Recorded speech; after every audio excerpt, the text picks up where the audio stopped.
Top of the morning to you, Mike Galbraith. I'm a family and sports medicine physician and joined by the one and only Brian Boehme, physiotherapist at Elite Sports Medicine. Extraordinaire. I'm happy to be here. It's great to have you here. Thanks for having me. And one of the reasons I want to have you here today is because I hear you are a foot model by night. I don't want to brag or anything like that, but yes. It's been there for a while. Well, I think we should put your feet to work today because we see a lot of plantar foot pain, plantar fasciitis. Sometimes when it's really chronic, plantar fasciosis and other fancy names. But now, what are some of the other foot, ankle, exercise videos we've done that could tie into this? I'm glad you brought that up. We have one on gait training, which I think really goes along with some of the things that we're talking about today, as well as ankle mobility that we've talked about in another video. But all of those, I would say, are crucial when you're talking about trying to treat plantar fasciitis, because they all can be a help for sure.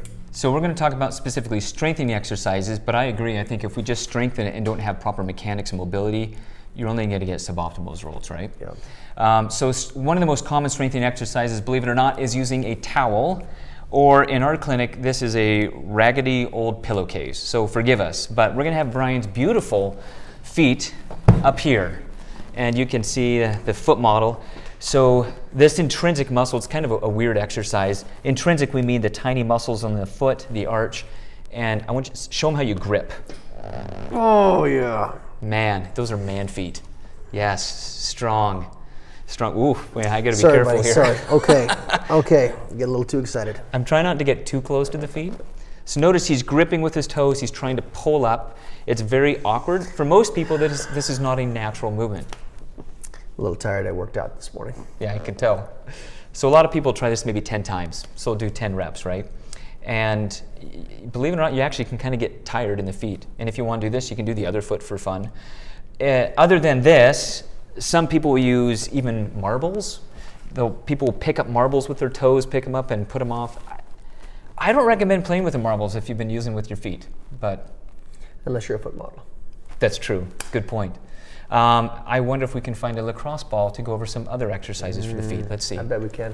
There we go. Excellent. That was almost a no-look pass. So let's show us. What do you do with the lacrosse ball? Just purely for mobility, and I would say it's common to see patients that have just rigid joints in their foot, a lot of tension, whether that's fascia, whether that's some of those muscles. It goes hand in hand with a lot of the other things that we've talked about, whether that's mobility in any area of the body. Lacrosse ball is just a good idea. Tennis ball is about the same size, not as aggressive. I've had patients use this treatment style with golf balls, very aggressive in the end. That's tough. It kind of depends on how much weight you put through it. Because I'm sitting down, I can't put a lot of weight into it. But you'll notice as I roll my foot back and forth, I'm just doing it controlled motions. For some patients, this is about all they can handle.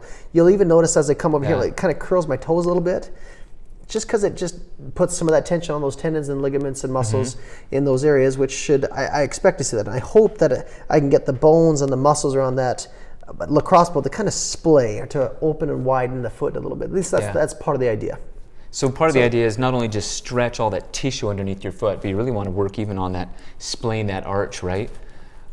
Let's say if you were to be really aggressive standing on it, I know you don't put all your weight on it, maybe describe what would you do if you're kind of standing, putting more pressure on it?